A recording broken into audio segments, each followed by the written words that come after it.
Alright guys, it's official. Spider-Man is coming home to the Marvel Cinematic Universe. Stick around to figure out why this is such a big deal.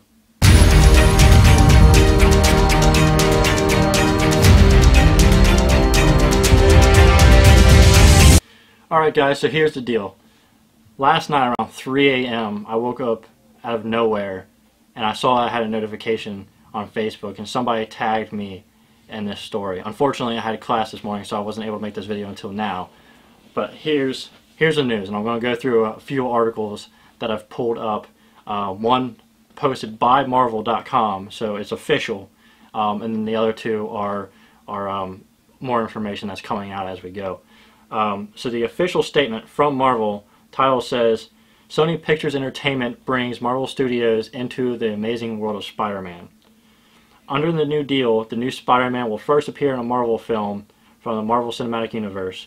Sony Pictures will then thereafter release the next installment of its $4 billion Spider-Man franchise on July 28, 2017, in a film that will be co-produced by Kevin Feige and Amy Pascal, who oversaw the franchise launch for the studio 13 years ago.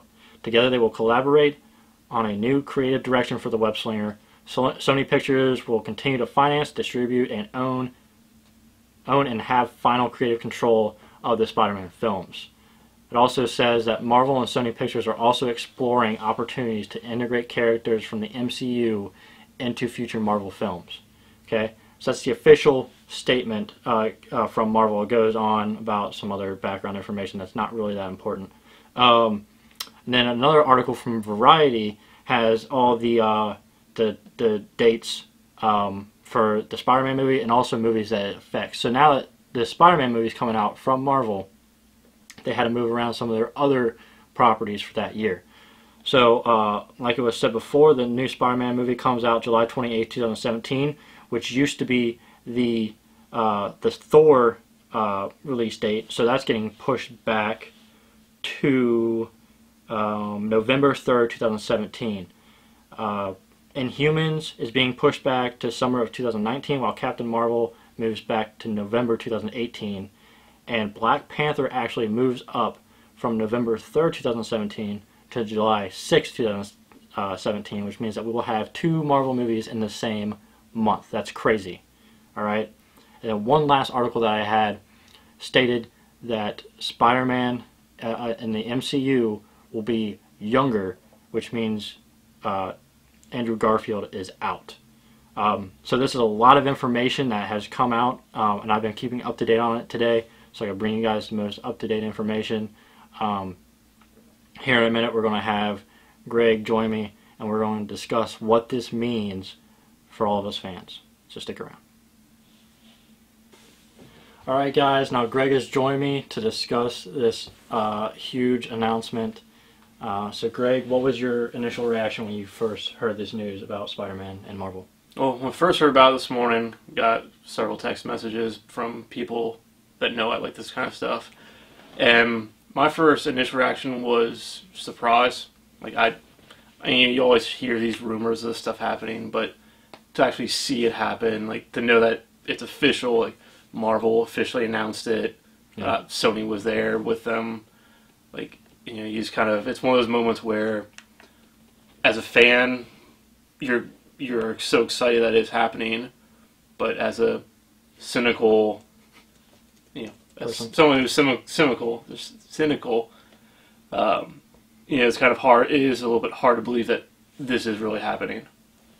Yeah, I was kind of like I mentioned before, is I woke up at 3 a.m. and somebody tagged me in a post on Facebook about it, and I honestly couldn't go back to sleep for another like 45 minutes or an hour after I heard the news, because I was that excited. So then I just started reading about it. And then people had already posted videos about it, and I'm just like, man. So I watched a couple of those, and then I went to bed, and you know, here we are making this video. So one of the things that we needed to discuss is one thing that I actually didn't mention in the news section was that before Spider-Man has his own movie, he's actually going to be in a Marvel Cinematic Universe movie before his solo movie. So his solo movie comes out in 2017. So that only leaves a couple options as far as Marvel movies go to make an appearance in. Especially movies that make sense for him to appear in. Yeah, the only movie to me that makes sense is Captain America: Civil War, which some articles have come out saying that will be the movie that he appears in, but nothing has been confirmed yet. And it makes the most sense because if you look at the source material, Spider-Man plays a huge pivotal role in the Civil War storyline. Then, two, you look at the other movies that are coming out before then, and you have Avengers, which is coming out in May, has already finished filming, so short of a post-credit scene, you're not going to see him in it. Yeah, if you even see him in a post-credit scene, that may not happen. Yeah, that's purely speculation. Everybody hopes that it happens. I hope that it's just like all you see are like the Avengers are in Avengers Tower and they're just talking, and then they look out the window and they just see Spider-Man swinging in, right, and he lands, and then it just shows like these puzzled looks on their faces, like who's this guy, and then Spider-Man's just like, hey guys, and then it's just like black, and it's done. That's all we need, and you don't even need an actor for that. They don't have an actor yet. You don't need one. All you need to do is have like either a stuntman or CGI. Just have him show up, and that will get people. Because as globetrotting as the trailer makes Avengers 2 out to be, it's primarily going to be focused on New York. Probably. And Spider-Man doesn't leave New York, or hardly ever does. Yeah. So that counts out Ant-Man, because the trailers clearly show Golden Gate Bridge is going to be a West Coast movie. Not going to be in Guardians of the Galaxy. Guardian Galaxy's on the, they're the other side of the galaxy. Unless he has a Spidey craft. Which, I don't ever remember that in any of the comics or shows. I was like, and then, Thor, Doctor Strange, others mentioned, again, he stays in New York, so he's not going to be in Wakanda and, Black Panther. Black Panther, yeah. And so that kind of just leaves Civil War. Yeah, which, on Sony's part, this is a genius, though, right? Because, like Greg said, Spider-Man is a crucial role to the Civil War storyline in the comic books. Like, he is, it has Captain America and Iron Man at odds with each other, and then you have Spider-Man in the middle of that argument, and he's basically like us in the situation, because he can see both characters' sides to the story, but he has to make a choice. So that practically guarantees that Spider-Man will get just as much screen time as anyone else in that movie. Yeah, you can see the other characters they have announced for Civil War, and you can pretty easily tell that they're going to fall clearly on one side or the other. Yeah. So with like Falcon, he has to be on Captain America's side because I have a feeling Black Panther is going to side with Tony Stark, given his family's history with the Starks, and the whole like vibranium stuff like that Stark Industries developed. Yeah, because Howard Stark had that vibranium shield in Captain America: The First Avenger. So for all we know, Howard Stark might have some type of connection to the to T'Challa's family. But then again, that's just speculation. So that's also going off of kind of comic back lore and stuff like that. Yeah. So the next thing I want to talk about is what the press release says and what it actually means, because the press release from Marvel.com made Sony to look like the good guy. Yeah, made Sony look like they were getting everything. Like it even said, the Avengers are going into Spider-Man's universe, which we all know that's not the case. Like Spider-Man is coming to the MCU. Yeah. And also, and kind of not to really derail it that much, but how much back and forth do you think there'll really be? Because yes, Spider-Man's going to show up in Civil War or in some movie. Yeah. Does that mean then, just throwing it out like Chris Pratt? Because I know, Chris Evans, Chris Hemsworth, Tony Stark, they're all reaching the ends of their contracts. Yeah. So it's like, I'm not. Well, So maybe, it's like, you know, maybe is it not, just basically Nick Fury or like Scarlett Johansson going well, over? maybe not main characters like main Whoever superheroes, takes over for Nick Fury, or but it could be like smaller characters like I'm not saying like Black Widow would be in a Spider-Man movie, but somebody like a character that's on that same level. So she's not like the big four, right? She's not, you know, Iron Man, Hulk, or Captain America, or Thor, but she is part of the Avengers, right? Or like Hawkeye, like characters that are at that level, or especially characters that are quote part of Shield. Yeah, exactly. Like Agent 13, which was the blonde in the second Captain America you know, movie. Agent Coulson, or yeah, whichever version. If they bring him back to the movies, yeah. I don't know if they will. And then also, you know, whoever takes over as the head of Shield. Yeah. So it makes Sony look out to be like they're winning, but I think that when more information starts to come out about the actual details of whatever this contract is, because something had to be signed, right? So I think that nothing was talking about how the profits are going to be split, but it did say that Sony was keeping the distribution rights and financing the solo films. Yeah, and financing the solo films and final creative control of the Spider-Man movies. Now that doesn't say that. Now that could mean that Marvel has final creative rights in the MCU movies, but then when it goes back to the Spider-Man movies, Sony has final creative control. Now that's what it says. Now what that could mean is, because of bringing Kevin Feige in on it, I think that he's going to be like their go-to guy. Like, hey Kevin, what do you think we should do here? And he's going to be like, oh, you should do this. And they're like, okay, we're going to do this. And at the same time, in the movie world, like movie production, the whole point of a producer or an executive producer is to put the foot down and say, this is how it's going to be. Yeah. While yes, Amy Pascal is still one of the producers, yeah, to think she's going to have veto power over Kevin Feige and the rest of Marvel? She probably will, but if she's smart, she will go along with what he says. And what I mentioned this to Greg earlier. Here's how I think it went down, right? So they sign this contract, the deal is done, and Kevin Feige comes into, you know, whatever meeting room it is with Amy Pascal and the people from Sony, and he's probably carrying this little bag, right? And out of the bag, he pulls out this envelope, and he just opens it up, and there's just a small little packet, and he just pushes it towards them, and it says, that is what Spider-Man is. Because Marvel has a way with their characters. Like, I haven't seen them really, like, miss on a character yet. Like, pretty much like Tony Stark with Robert Downey Jr., dead on. Thor with Chris Hemsworth, dead on. Mark Ruffalo plays a great Bruce Banner and Hulk. The same thing with Chris Evans and Captain America. Yeah. Chris Evans as Captain America is way better than Chris Evans as Johnny Storm, by far.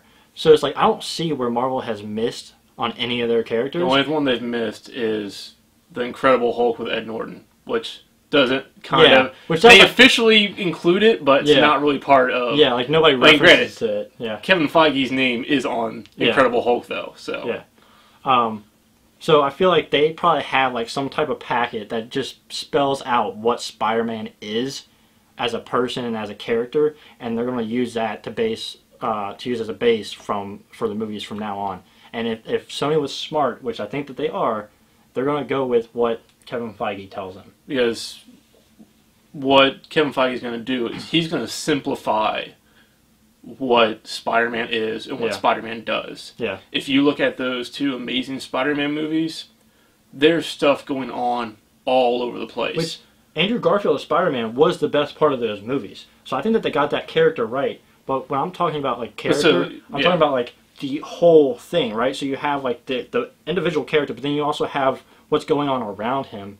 And I think that's what Sony was lacking. Messing up. Yeah, that's what they were lacking in the Amazing Spider-Man 2. There was throwing out characters, as villains, both also as secondary characters, like just throwing them out there, kind of hoping you remember who they are. Yeah. Next topic is this actually a good thing for both sides? Is it a good thing for Sony? Is it a good thing for Marvel? Is it a good thing for Spider-Man? What do you think, Greg, first? I'm, it seems like Marvel has already kind of shown their hand on what they want to do with their characters and with their movies. Yeah. And Sony has shown what they've done with Spider-Man and what they want to do. And so, because Spider-Man has this long history in the kind of pop culture movie area that, so it's like, it's trying to, I would think, might be hard for some fans to kind of reconcile Sony's Spider-Man with what Marvel Spider-Man is. Like casual moviegoers is what you're talking about. Because anybody who's actually like a comic book fan and really knows that Marvel cares about their characters and that they're going to do him justice, I don't think there's any problem with that. But I think you're right about the casual moviegoers. If they see that, like, oh, there's a new story? Yeah, there's another new Spider-Man. Yeah, I think some of them might be confused. I think that might be a negative. But in terms of like box office success, critical success, having official Marvel behind them, like the official Marvel brand saying this is our stamp of approval on it. That's going to be great for the box office, critically, fans. Yep. And so, especially like diehard fans. Yeah. So I would say yes, it's a net good. Yeah. But to just blankly say, "Oh my God, this is the best thing ever," I think it's a little premature to do that. Yeah, we'll have to wait and see what I think if they include him in Captain America: Civil War, which is looking like they will, I think that's going to be great. As I mentioned before, that's perfect for Sony because it gives their character Spider-Man a lot of screen time with these huge characters from Marvel Cinematic Universe. And also, it lets Spider-Man be a main character without being the main character. Yeah, exactly. It's going to be, it's going to give Spider-Man a chance to be in a collaborative film, which is what Sony was wanting to do with the Sinister Six movie that's now pushed back, right? They wanted a collaborative film. Well, now they've got that with Marvel's biggest movie characters, right? Yeah. So I think it's good for Sony, right? Obviously, it's good for fans of comic books because we've been wanting to see this for a long time. For Marvel, this is, like I mentioned to you before, this is a perfect move for Marvel because from what the press release says, they got this for free. Like, there's been no talk of Marvel giving Sony money. It's just Marvel gets the Spider-Man character for Civil War for free. Now, yes, they obviously they have to pay their employees like Kevin Feige to go and work for Sony. But as far as like the character itself, they didn't shell out any money for it as far as like we know right now, and they just got him to come in for free because Sony's like, hey, we need people to like Spider-Man because some people are kind of downtrodden after making Spider-Man 2. Financially successful Spider-Man 2 was. Yeah. It was very critically panned and also like panned by the fans. Yeah. And that kind of, I think, led to them pushing, kind of letting off and be like, let's try this Sinister Six thing. Yeah, if fans loved The Amazing Spider-Man 2, we would not be having this discussion right now. It's just like with X-Men Days of Future Past, if that would have tanked for whatever reason, I think we would be closer to having the X-Men do the same thing that Spider-Man is doing right now. Maybe not because of the relationship between 20th Century Fox and Marvel, but I think the conversation could be had. But since Days of Future Past was so successful, box office numbers and critically, I don't see that happening anytime soon. And it's the same thing. If Spider-Man 2 would have done well, this wouldn't have been a conversation. But since it actually did happen, we're having this conversation. Yeah. Fox let go of Daredevil, Daredevil and Punisher, kicking and screaming. They didn't want to lose those. Yeah. Even though they weren't really financially and critically successful for them. Yeah, so for me, it's a win for Marvel, it's a win for Sony, and it's a win for me because I've been wanting to see Spider-Man in these movies for a while now. But kind of wrapping up, let's give kudos to Kevin Feige. Oh, for sure. Having both the guts to make this deal and to have the vision to even come up with this deal in the first place. Oh yeah, Kevin Feige's been the man, the man behind the curtain, as it were, like pulling all these strings, like getting everything done. Like he is the producer on all these Marvel movies that we all love, and it shows that he really believes in the quality of the characters and the movies that they produce at Marvel. And even in a quote that he had in one of the articles was that, you know, he knows that fans expect that same quality now going forward with the Spider-Man movies. And that speaks volumes to me as far as like giving us the Spider-Man character that we want, bringing him to the Marvel universe so he can stand alongside Captain America and Iron Man. And wait until Comic-Con this year at San Diego. Oh, yeah. That place is going to be rocking. Like That's when they're going to announce who Spider-Man is. Oh, for sure. And they might not even officially announce that Spider-Man is going to be in Civil War until Comic-Con. Yeah. They might just wait. They'll bring out their actor and then tell you what movie he's starting in. Well, I think how it's going to happen is they're going to have the cast for Civil War out there, right? And then they're just going to have some dude come out and be like, "Oh, I'm Spider-Man," and people are going to flip, and because they're going to know that he's in Civil War.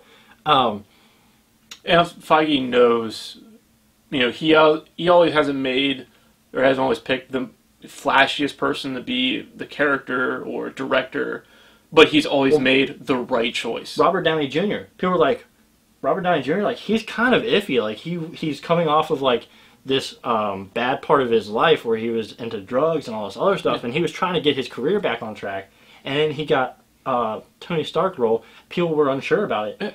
Also, he is the biggest star in movies right now. And you look at James Gunn directing Guardians of the Galaxy. Yep. He was, basically, best case scenario, a cult movie director. Yep. He had never had any big budget movie behind him before Guardians of the Galaxy. I know, and I'm glad that he got that opportunity because obviously what he can do with a big budget and characters that nobody knows about. It was the second grossing movie of 2014.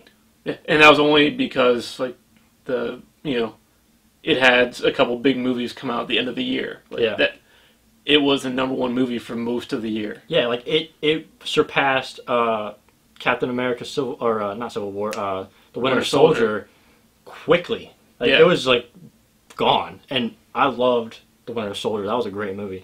One more thing I want to ask is like, do you think that it will be in the end credit scene of Ultron? I'm like going just a quick little like thing in there. I'm going to. My gut says no. I think the post-credit scene is going to be a Black Panther scene. Okay. See, I think that Black Panther will be in Avengers: Age of Ultron, and I think that Spider-Man will be in the end credit scene. That's just my opinion. Alright guys, that's going to do it for this video. I'd like to thank Greg for stopping by for our discussion about the Marvel and Sony announcement. If you guys like this video, hit the thumbs up button, leave your comments below, and as always, if you like what you see here, subscribe to our channel, and I'll catch you on the next video.